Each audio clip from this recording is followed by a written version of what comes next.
सिखाई अधिगम अक्षमता वाले बच्चों को हम किस तरह से पढ़ाना है। अधिगम अक्षमता यानी क्या है? अधिगम अक्षमता का अर्थ विशेषता एवं वर्गीकरण।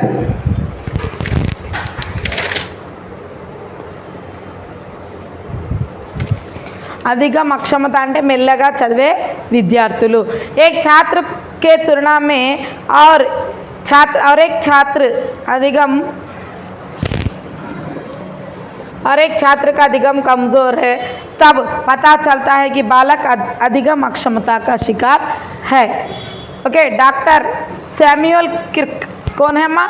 डॉक्टर सैमुअल किर्क 1963 में अधिगम अक्षमता पर क्या किया है? इन्होंने रिसर्च किया है 1963 में। ओके, अधिगम अक्षमता అంటే ఏంటంటే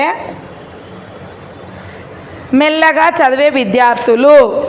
అది ఎప్పుడు తెలుస్తుంది మనకు? వాళ్ళు ఒక విద్యార్థి అందరు విద్యార్థులలో కంపేర్ చేసినప్పుడు అతను చదవడంలో చాలా స్లో ఉన్నాడని తెలిస్తే అదేమిటి? అతను అధిగమ అక్షమతలకి తనలో ఏదో లోపం ఉందని మనకు తెలుసుకోవాలి। దాని మీద రీసెర్చ్ చేసిన అతను ఎవరు? డాక్టర్ శామ్యుయల్ కిర్క్ ఎప్పుడు చేశాడు? 1963। ఓకే, ఆ క్షమత అంటే వాళ్ళలో క్షమత లేకపోవడం। ఓకే, नेक्स्ट, साधारण छात्र की तुलना करने पर दो बार आया है। साधारण छात्र की तुलना करने पर पढ़ने लिखने में पिछले बालकों को अधिगम अक्षमता के छात्र कहते हैं। मैंने अभी बताया है, पढ़ने और लिखने में पीछे रहते उसे क्या बोलते हैं? अक्षमता, अधिगम अक्षमता का छात्र कहते हैं। अधिगम अक्षमता दो अलग अलग शब्द हैं। अधिगम कराटे सीखना है, क्षमता का अर्थ है क्षमता या अभाव।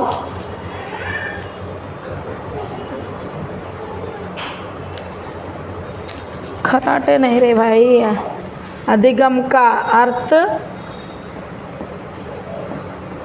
सीखना है और क्षमता का अर्थ अभाव। क्षमता का अभाव यानी कि उसके अंदर कैपेबिलिटी नहीं रहना। अक्षमता बोल तो कैपेबिलिटी नहीं रहना। अधिगम अलग है, अक्षमता अलग। ओके, क्षमता की अनुपस्थिति या क्षमता का अभाव, अक्षमता। सामान्य अर्थ में कह सकते हैं कि सीखने की योग्यता की कमी। सीखने की योग्यता की कमी అంటే చదువుకోవడానికి తను కేపబుల్గా ఉండకపోవడమే అధిగమ అక్షమత। ఓకే, నేర్చుకోవడంలో చాలా స్లో లర్నర్ అన్నట్టు అతను। 1963 में डॉक्टर सैमुअल किर्क नामक शिक्षा शास्त्री अधिगम अक्षमता का सर्वप्रथम प्रयोग किया। अधिगम अक्षमता पर सर्वप्रथम प्रयोग करने वाले कौन है? Doctor Samuel Kirk. कब करे? 1963 में। ओके, परिभाषा, अधिगम अक्षमता को वाक, भाषा पढ़ने,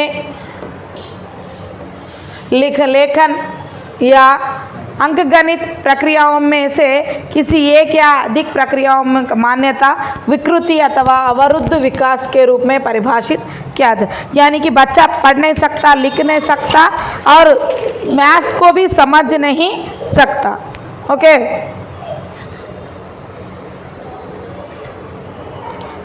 अधिगम अक्षमता को वाक, भाषा, पठन है वह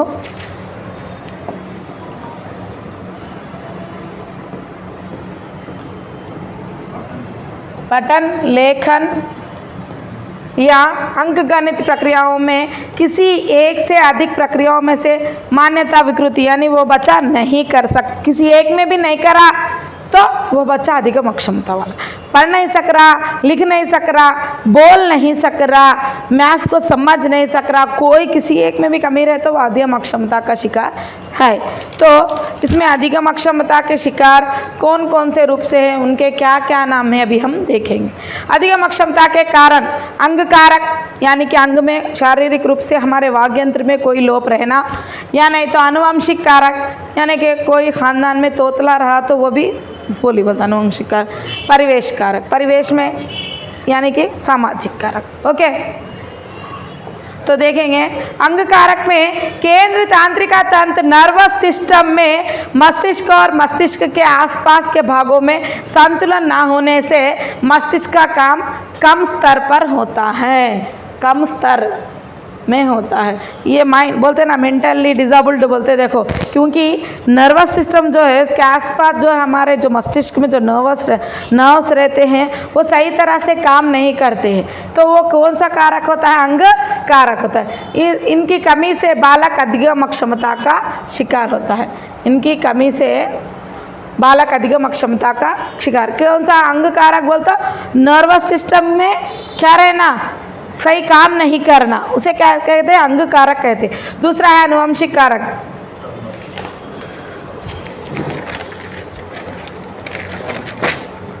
टर्नर सिंड्रोम बीमारी के कारण भी बालक अधिगम अक्षमता का शिकार होता है। आनुवंशिक कारक में कौन सा आता है? टर्नर सिंड्रोम एक बीमारी है। तो ये किसके कारण आती है? यानी कि बाप दादा हमारे किसी को ये बीमारी है तो फिर हमें भी ये बीमारी आती है। नेक्स्ट परिवेश कारक। महीनों से शिशु पैदा होना,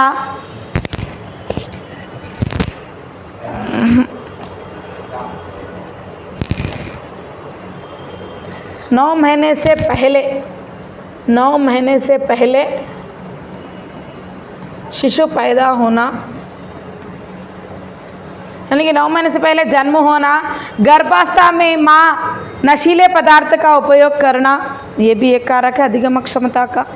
ओके, परिवेश कारक में अधिगम अक्षमता के कारक 3 है माँ, अंग कारक, आनुवंशिक और क्या है? परिवेश। अंग में क्या है? नर्वस सिस्टम सही नहीं रहने से मस्तिष्क सही काम नहीं करना। नेक्स्ट आनुवंशिक में क्या है? कौन सा सिस्टम था वो? टर्नर सिंड्रोम के कारण एक बीमारी है जिसके द्वारा बच्चा अधिगम अक्षमता बनता है। नेक्स्ट परिवेश कारक में बच्चा 9 महीने से पहले पैदा होना या गर्भावस्था में बच्चा जब गर्भ में रहे तब माँ क्या नशीले पदार्थों का सेवन करने से भी बच्चा का क्या होता है? अधिगम प्रक्रिया में अक्षमता होता है। समझ गए? अधिगम के कारक। अधिगम अक्षमता के बालक के गुण कैसे रहते? पढ़ने में पिछलापन, यानी कि नहीं पढ़ सकता, कमज़ोर रहता। संवेग स्थिर ना होना, नहीं कि वो सही देख ना सकता, सुन नहीं सकता। संवेग है ना ये ज्ञानेंद्रिय। पढ़ो शब्दों को ग्रहण ना करना, पढ़ो शब्दों का ग्रहण ना करना, एकाग्रता ना होना, क्रियाओं में सकारात्मकता ना होना, काम भी सही ढंग से नहीं करना, संख्या को उल्टे लिखना, नंबर्स को उल्टे लिखना, ये सभी क्या है? अधिगम अक्षमता के बालक के गुण है। क्या क्या है बोला माँ? पढ़ने में पिछलापन यानी कि कमजोरी, संवेग स्थिर ना होना यानी कि सीधा देख नहीं सकना, सीधा सुन नहीं सकना, संवेग है। ओके, ज्ञानेंद्रिय। नेक्स्ट पढ़ो शब्दों को ग्रहण नहीं कर सकना, एकाग्रता ना रहना, बच्चा एकाग्रचित होकर नहीं बैठना, क्रियाओं को सकारात्मक से नहीं करना, सही रूप से काम नहीं करता, पूरा उल्टेच करते। ओके, संख्या को उल्टे लिखना, वर्ड को नंबर्स को उल्टे लिखना है क्या? अधिगम अक्षमता के बालक के गुण है। नेक्स्ट अधिगम अक्षमता के प्रकार। भाषा भाषण अक्षमता,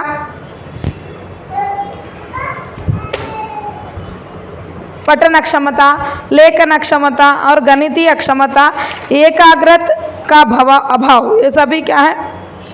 अक्षमताएं। कौन से अक्षमताएं? अधिगम अक्षमता के प्रकार। भाषा भाषण अक्षमता यानी कि बच्चा पढ़ नहीं सकता, बोल नहीं सकता। पदों के उच्चारण में संभाषण में समस्याएं उत्पन्न होती हैं। वे 2 प्रकार के हैं। डिस्फेसिया, क्या है माँ? डिस्फेसिया में के पदों के अर्थ को ग्रहण करने में अक्षमता, यानी कि जो पद रहते हैं उसे उसका अर्थ सही नहीं ग्रहण कर पाना, क्या है? डिस्फेसिया। फिर से पदों को व्यक्त करने में अक्षमता, पढ़ भी नहीं सकता, सीधा बोल भी नहीं सकता, तो वो क्या है? डिस्फेसिया। अफेसिया बोले तो भाषा के पदों को लिखने में क्षमता, जो भाषा के पद या पढ़ नहीं सकता, यहाँ पे क्या है? बोल नहीं सकता, फिर लिख नहीं सकता, क्या है? अफेसिया। डिफेसिया, अफेसिया, ये किसके अंतर्गत आता? भाषा भाषण अंतर्गत। क्या है बोलो? भाषा भाषण अक्षमता। Okay, डिस्फेसिया AfrAsia. डिस्फेसिया बोलते बोल नहीं सकना, अफेसिया बोलते यहाँ पे अर्थ ग्रहण नहीं करना और ना ही व्यक्त करना, डिस्फेसिया। अफेसिया में जो भी पढ़ा है लिखा है उसे जो भी अर्थ ग्रहण करा है व्यक्त सही नहीं व्यक्त करा उसे बोल भी नहीं सकना या लिख भी नहीं सकना, क्या है अफेसिया। नेक्स्ट पठन अक्षमता। पहला क्या है सुनने के अंतर्गत आता था, सुनना और व्यक्त करना, और यहाँ क्या है पठन अक्षमता। पठन पदों को ना समझना, कुछ पदों को ना पढ़ना, डिस्लेक्सिया है, डिस्लेक्सिया सही तरह ना पढ़ना और पठन सामग्री को ना समझना। बटन लिखा क्या रे भाई?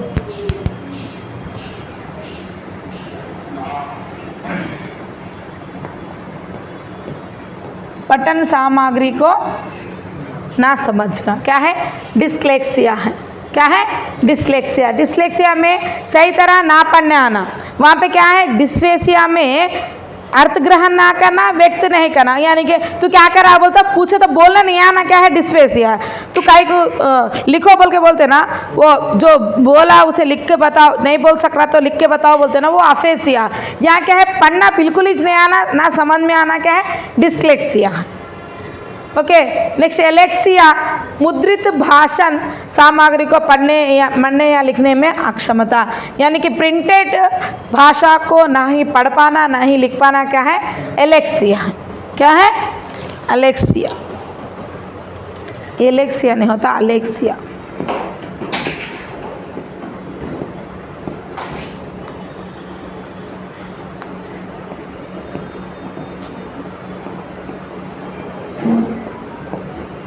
अलेक्सिया। ओके। क्या है? डिस्लेक्सिया सही तरह ना पढ़ना या पठन सामग्री को ना समझना, पढ़ भी नहीं सकना समझ भी नहीं सकना, क्या है? डिस्लेक्सिया है। एलेक्सिया बोले तो मुद्रित सामग्री को पढ़ने में लिखने में अक्षमता। ये कौन सी भी सामग्री? बटन नहीं रे, पठन। अब पठन अक्षमता हो गया। लेखन संबंधी अक्षमताएं, अक्षर और पदों को लिखने में समस्या उत्पन्न होना, धीमा लिखना, असंपूर्ण लिखना, वर्तनी समस्याएं, डिस्ग्राफिया। क्या है ये? डिस्ग्राफिया। देखकर लिखने में समस्या उत्पन्न होना। देखकर लिखो बोलते ना अपन, अब बोर्ड पर मैं यहाँ लिखी अब लिखो बोलते ना, उसे लिखने में वह कमजोरी महसूस करना, क्या है? वो डिस्ग्राफिया है। अग्राफिया क्या है? लिखने में आसक्ति, लिखने में कमजोरी, लिखने में कमजोरी नहीं आसक्ति, नहीं लिख पाना, क्या है? अग्राफिया। डिस्लेक्सिया क्या है? पढ़ नहीं पाना। डिस्ग्राफिया क्या है? लिख नहीं पाना। ओके। नेक्स्ट गणित संबंधी अक्षमताएं, संख्या को सही तरह ना पहचान, सही ना लिखना, संख्या की परिमाण को ना पहचानना आदि अक्षमता को डिस्कैलकुलिया कहते हैं। क्या कहते हैं? डिस्कैलकुलिया।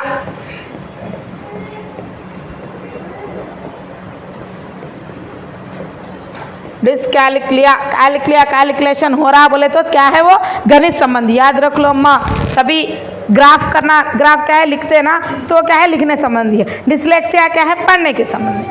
ओके। नेक्स्ट एकाग्रता का अभाव। एकाग्रता के अभाव से बालक कौन से काम कभी भी एकाग्रता से नहीं कर पाता। Okay. ADHD, attention deficit hyperactivity disorder. ADHD बोलते क्या है?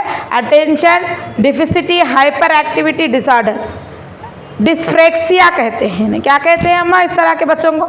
यानी कि कॉन्सेंट्रेट ना कर पाना कौन सी भी बात को, उसे क्या कहते हैं? डिस्फ्रेक्सिया कहते हैं। क्या कहते हैं? डिस्फ्रेक्सिया।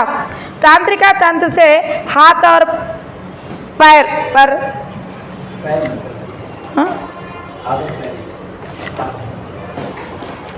एक मिनट, क्या मारा है?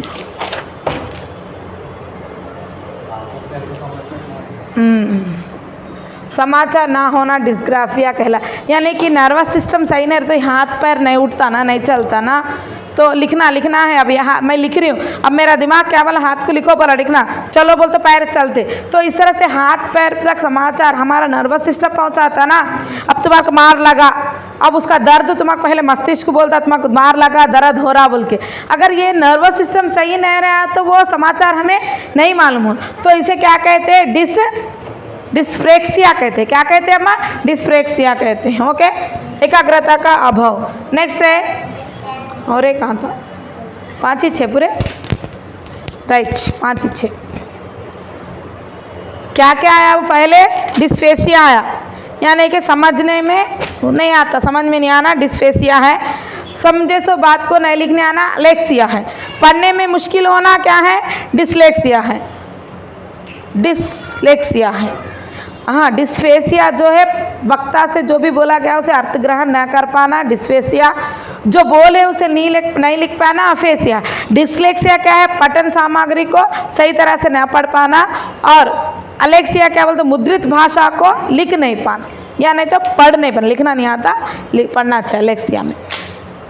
नेक्स्ट, लेखन संबंधी में क्या है, डिस्ग्राफिया। नेक्स्ट क्या है, अग्राफिया। डिस्ग्राफिया क्या क्या है, देखकर लिखने में समस्या उत्पन्न होना। अग्राफिया यानी लिखने में अशक्ति, यानी लिखने में कमजोरी, क्या है, अग्राफिया है। गणित में क्या है, डिस्कैल्कुलिया है। और एकाग्रता का क्या है, डिस्फ्रैक्सिया।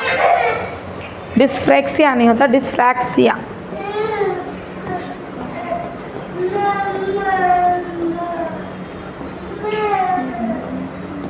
डिस्फ्रैक्सिया। अक्षमता, शिक्षण पद्धतियाँ, फिर ऐसे बच्चों को हमें किस तरह से पाठ पढ़ाना चाहिए। ओके, सुन नहीं सकते, देख नहीं सकते, अभी हमने आईसीटी में पढ़ा है ना, वही है यहाँ पर मनोविज्ञान पद्धति से पढ़ाना। ओके,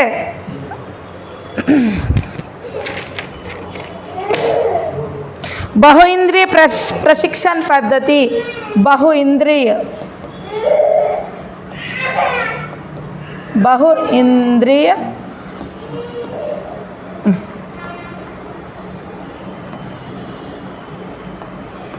सेकेंड वन है बहु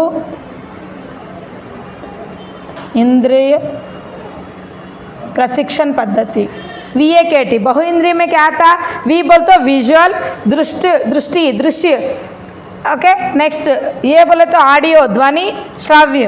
के बोल तो कैनेटिक बोल तो तांत्रिका चलन। ओके, टी बोल तो टच, स्पर्श। ओके, क्या क्या आता माँ बहुइंद्रिय में, दृष्टि आता, श्रव्य, दृश्य, तांत्रिका तंत्र और स्पर्श। देखो, स्पर्श के माध्यम से हम किसको पढ़ाते, बोलो अंधों को पढ़ाते, ब्रेल लिपि, स्पर्श। ओके, नेक्स्ट क्या है, स्वयं पद्धति। सब स्वयं भी हम कुछ हम हमारी ओर से भी कुछ करके बच्चों को पढ़ा सकते हैं। नेक्स्ट क्या है, अधिगम अक्षमता का कक्षा निर्वहन। बच्चे में कैसे पढ़ाना, क्लास में ऐसे बच्चों को। कक्षा में अध्यापक अक्षमता बालकों को अगली पंक्ति में बिठाना चाहिए। अगली पंक्ति यानी फर्स्ट लाइन में बिठाना। फर्स्ट लाइन में किसको बिठाना, अधिगम अक्षमता वाले बच्चों को बिठाना, क्योंकि हमारा ध्यान पूरा उनके पास रहता और वो भी रोज़ देख कर क्या करता है, बदलता है। शिक्षण उद्देश्यों का निर्वहन करना, बालक की आवश्यकताओं को समझना, उसको कौन कौन सी चीज़ों की ज़रूरत है, वो कैसे पढ़ सकता है, इसको हमें समझना है। बालक की प्रगति को सतत जांचना, वो किस तरह से बदलाव कर रहा है। अधिगम अक्षमता में हम जो भी इस्तेमाल कर रहे हैं, अंधों को कैसे पढ़ाना, मतलब वो अगर हमारे पास जो बच्चा क्या है किसी कारण अक्षमता वाला है तो उसे किस तरह से सुधारा जा सकता है, जिस तरह से उसके अंदर सुधार हो रही है उसकी जांच भी हमेशा करते रहना, यानी कि सतत जांच करते रहना चाहिए। बालक के अधिगम को जानते हुए नवीन शास्त्रीय पद्धतियों को अपनाना। बच्चा कौन से चीज़ से पढ़ रहा है, अनेक नवीन पद्धतियों के अनुसार बालक को अधिगम सिखाना चाहिए। अच्छे उपकरणों का उपयोग करना, जैसे कि अभी हमने बताया है, जो देख नहीं सकते उन्हें टेप रिकॉर्डर या रेडियो के माध्यम से पढ़ाना, जो सुन नहीं सकते उन्हें वीडियो के माध्यम, जो अच्छे उपकरणों का इस्तेमाल करना चाहिए। अधिगम अक्षमता बालकों को माता पिता शिक्षक समाज आत्मनिर्भर देना चाहिए। हमने पढ़ा है कौन सा लेसन, हार के आगे जीत है। तो उस पाठ में क्या है, कौन है, लड़की का नाम क्या है, विल्मा ग्लोडियन रुडोल्फ।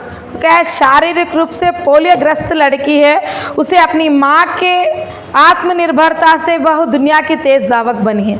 उसी तरह हमें भी अधिगम अक्षमता वाले बालकों को हम अध्यापक होने के नाते हमें उन्हें आत्मनिर्भरता देते रहना चाहिए। सिर्फ हम ही नहीं बल्कि घर में माता पिता भी उन्हें आत्मनिर्भरता देना चाहिए। ओके, समझ गए ना। अधिगम अक्षमता वाले किस तरह से क्या क्या नाम होते हैं। प्लीज़ ये वीडियो को बार बार देखिए और पढ़िए। कंपलसरी 2 क्वेश्चंस आएंगे। मोस्ट इम्पॉर्टेंट टॉपिक है ICT एंड अधिगम अक्षमता वाले बालक। ओके, धन्यवाद।